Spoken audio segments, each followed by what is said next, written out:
नमस्कार मित्रांनो, खबर लाईट या आपल्या विश्वासू आणि माहितीपूर्ण युट्यूब चॅनलवर तुमचं मनपूर्वक स्वागत आहे. मित्रांनो, आपल्या भारतीय आहारामध्ये असे काही पदार्थ आहेत ज्यांना केवळ अन्न म्हणून नव्हे तर आरोग्य टिकून ठेवणारा नैसर्गिक खजिना मानलं जातं. अशाच पदार्थापैकी एक म्हणजे ताक. अनेकांच्या घरात आजही जेवणानंतर ताक पिण्याची सवय असते. उन्हाळा असो किंवा पावसाळा, ग्रामीण भागापासून शहरांपर्यंत ताकाचा वापर मोठ्या प्रमाणात केला जातो. काही जण वजन कमी करण्यासाठी ताक पितात. काहींना पचन सुधारण्यासाठी ते उपयोगी वाटतं. तर काही जण शरीरातील उष्णता कमी करण्यासाठी ताकाचं सेवन करतात. पण इथेच एक महत्वाचा प्रश्न निर्माण होतो. ताक खरंच प्रत्येकासाठी फायदेशीर आहे का? कारण अनेक लोकांची तक्रार असते की ताक प्यायल्यानंतर घसा खवखवतो, सर्दी होते, पोट फुगतं, ढेकरा येतात, अपचन होतं किंवा शरीर जड वाटू लागतं. मग नेमकं चुकतं कुठं? ताकामध्ये काही दोष आहे का, की आपण ताक पिण्याची पद्धत चुकीची अवलंबतो? आजच्या या व्हिडिओमध्ये आपण ताकाबद्दल सविस्तर माहिती जाणून घेणार आहोत.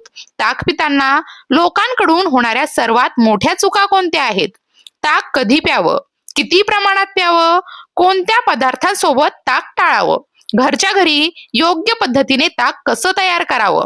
आणि वेगवेगळ्या आरोग्य समस्यांमध्ये ताकामध्ये कोणते नैसर्गिक पदार्थ मिसळल्यास फायदा होऊ शकतो, याविषयीची सविस्तर चर्चा करणार आहोत. मात्र पुढे जाण्यापूर्वी एक महत्वाची गोष्ट, हा व्हिडिओ आरोग्य विषयक माहिती देण्याच्या उद्देशाने तयार करण्यात आला आहे. कोणताही गंभीर किंवा दीर्घकालीन त्रास असल्यास स्वतः उपचार करण्याऐवजी तज्ञ डॉक्टरांचा सल्ला घेणं अधिक आवश्यक आहे. चला तर मग सुरुवात करूया. ताकाला इतकं महत्व का दिलं जातं? भारतीय पारंपरिक आहारामध्ये ताकाला विशेष स्थान आहे. अनेक घरांमध्ये जेवणानंतर ताक पिण्याची परंपरा आजही जपली जाते. सामान्यतः ताक हे दह्यापासून तयार केलं जातं. योग्य प्रकारे बनवलेलं ताक हलकं, सहज पचणारं आणि शरीराला ताजेतवानं वाटण्यास मदत करणारं पेय मानलं जातं. अनेक लोकांना मसालेदार किंवा जड अन्न खाल्ल्यानंतर पोट जड वाटतं. अशा वेळी योग्य प्रकारे तयार केलेलं ताक पचनक्रियेला आधार देऊ शकतं. त्यामुळे अनेकांना जेवणानंतर हलकं वाटतं. पण याचा अर्थ असा नाही की कोणतंही ताक कोणत्याही वेळी आणि कितीही प्रमाणात पिलं तरी फायदा होणारच. योग्य नियम पाळले तर ताक उपयोगी ठरू शकतं, पण चुकीच्या सवयीमुळे त्याच ताकाचा त्रास देखील होऊ शकतो. चूक क्रमांक 1, बाजारातील पॅकेटमधील ताकावर पूर्ण अवलंबून राहणं. आजकाल धावपळीच्या जीवनशैलीमुळे अनेक लोक घरात ताक बनवतच नाहीत. बाजारात सहज उपलब्ध असल्यामुळे थेट पॅकेटमधील ताक विकत आणून पिण्याची सवय वाढली आहे. हे सोयीचं नक्कीच आहे, पण काही गोष्टी लक्षात ठेवणं देखील गरजेचं आहे. पहिली गोष्ट म्हणजे हे ताक अनेकदा थंड साखळीत साठवून ठेवलेलं असतं.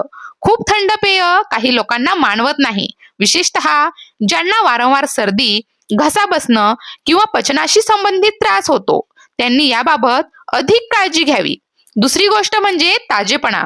घरच्या घरी तयार केलेलं ताक लगेच पिलं जातं, तर बाजारातील ताक तयार झाल्यानंतर काही काळ पॅकिंग, वाहतूक आणि साठवण प्रक्रियेत राहतं. त्यामुळे त्याचा ताजेपणा घरच्या ताकासारखा असेलच असं नाही. तिसरी गोष्ट म्हणजे चव टिकवण्यासाठी किंवा दीर्घकाळ साठवण्यासाठी काही उत्पादनांमध्ये मीठ किंवा इतर घटक जास्त प्रमाणात असू शकतात.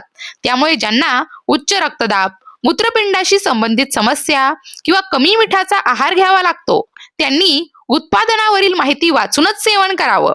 याचा अर्थ बाजारातील प्रत्येक ताक वाईट आहे असं नाही, पण शक्य असेल तेव्हा घरच्या घरी ताजं ताक तयार करणं हा अधिक चांगला पर्याय ठरू शकतो. चूक क्रमांक 2, ताक पिण्याची चुकीची वेळ. फक्त काय खाल्लं यालाच महत्व नसतं, तर ते कधी खाल्लं याला देखील तितकंच महत्व असतं. अनेक लोक सकाळी उठल्याबरोबर किंवा रात्रीच्या जेवणानंतर ताक पितात, पण प्रत्येकाची प्रकृती सारखी नसते. सामान्यतः दुपारच्या जेवणासोबत किंवा जेवणानंतर ताक घेणं अनेकांना अधिक सोयीचं आणि आरामदायी वाटू शकतं. विशेषतः उन्हाळ्याच्या दिवसांमध्ये दुपारच्या जेवणानंतर योग्य प्रमाणामध्ये घेतलेलं ताक शरीराला हलकं वाटण्यास मदत करू शकतं. मात्र उशिरा रात्री ताक घेण्याची सवय काही लोकांमध्ये घसा खवखवणं, पोट फुगणं किंवा अस्वस्थता वाढवू शकते. म्हणूनच आपल्या शरीराची प्रतिक्रिया लक्षात घेऊन योग्य वेळ निवडणं महत्वाचं आहे. तसंच जास्त प्यायलं म्हणजे जास्त फायदा हा समज देखील चुकीचा आहे. एका दिवसात वारंवार किंवा खूप मोठ्या प्रमाणात ताक पिण्यापेक्षा मर्यादित प्रमाणात आणि योग्य वेळी घेतलेलं ताक अधिक योग्य ठरू शकतं. चूक क्रमांक 3, ताकासोबत चुकीचे पदार्थ खाणं. आपल्या रोजच्या आहारात अनेकदा आपण असे पदार्थ एकत्र खातो ज्याकडे विशेष लक्ष दिलं जात नाही. पण काही लोकांना अशा संयोजनामुळे अपचन, पोट फुगणं, जळजळ किंवा अस्वस्थता असं जाणवू शकतं. उदाहरणार्थ, ताक घेत असताना त्याच जेवणात खूप आंबट पदार्थ, जास्त प्रमाणातील लोणचं किंवा अतिशय तिखट पदार्थ मोठ्या प्रमाणात घेणं काही व्यक्तींना मानवत नाही. तसंच काही जण ताकासोबत लगेच फळं किंवा दुधापासून बनवलेले गोड पदार्थ खातात. प्रत्येक व्यक्तीची पचनशक्ती वेगळी असल्यामुळे अशा पदार्थांच्या मिश्रणामुळे काहींना पोटाच्या तक्रारी जाणवू शकतात. म्हणून एक साधा नियम लक्षात ठेवा. ताक हे शक्यतो साध्या आणि संतुलित जेवणासोबत घ्या. एकाच वेळी खूप वेगवेगळे आणि जड पदार्थ खाणं टाळा. तांब्याच्या भांड्यात ताक ठेवावं का? अनेक घरांमध्ये तांब्याच्या भांड्याचा वापर पाणी साठवण्यासाठी केला जातो. मात्र प्रत्येक पदार्थ तांब्यामध्ये ठेवणं योग्य असतंच असं नाही. विशेषतः आंबट स्वरूपाचे पदार्थ तांब्याच्या भांड्यामध्ये दीर्घकाळ ठेवणं टाळावं. त्यामुळे ताक हे काचेच्या, मातीच्या किंवा स्टीलच्या स्वच्छ भांड्यामध्ये ठेवणं अधिक योग्य मानलं जातं.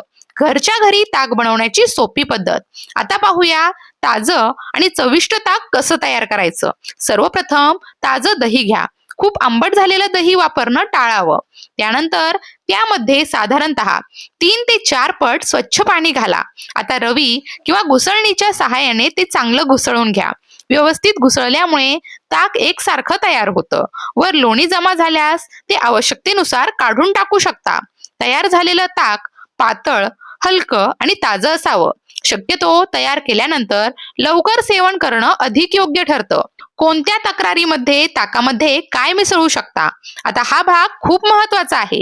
जर उन्हाळ्यात शरीरात उष्णता जास्त जाणवत असेल किंवा जळजळ होत असेल तर काही लोक ताकामध्ये थोडी खडीसाखर किंवा मिश्री वापरतात. मात्र मधुमेह असलेल्या व्यक्तींनी याबाबत डॉक्टरांचा सल्ला घ्यावा. जर पोटात गॅस, जडपणा किंवा अपचनाचा त्रास होत असेल तर काही घरांमध्ये भाजलेलं जिरेपूड, थोडी काळी मिरी किंवा सुंठ वापरली जाते. याशिवाय धणे, जिरे, ओवा आणि बडीशेप यांचं हलकं भाजून तयार केलेलं मिश्रण अनेक घरांमध्ये पाचक मसाला म्हणून वापरलं जातं. चिमूटभर हे मिश्रण ताकामध्ये घातल्यास चवही वाढते. मात्र कोणतीही गोष्ट अति प्रमाणात वापरण्याऐवजी मर्यादित प्रमाणातच वापरणं योग्य ठरतं. चला आता संपूर्ण माहितीचा झटपट आढावा घेऊया. शक्य असल्यास घरचं ताजं ताक वापरा. खूप थंड ताक वारंवार पिणं टाळा. दुपारच्या जेवणासोबत किंवा जेवणानंतर मर्यादित प्रमाणात ताक घ्या. ताकासोबत अतिशय आंबट किंवा अति जड पदार्थ टाळा. तांब्याच्या भांड्यामध्ये ताक साठवू नका. ताजं तयार केलेलं ताक शक्यतो त्याच दिवशी संपवा. आपल्या प्रकृतीनुसार आणि त्रासानुसार योग्य मसाल्यांचा मर्यादित वापर करा. मित्रांनो, ताक हा आपल्या पारंपरिक आहाराचा खूप महत्वाचा भाग आहे. पण कोणतीही चांगली गोष्ट चुकीच्या पद्धतीने केली तर अपेक्षित फायदा मिळतच नाही.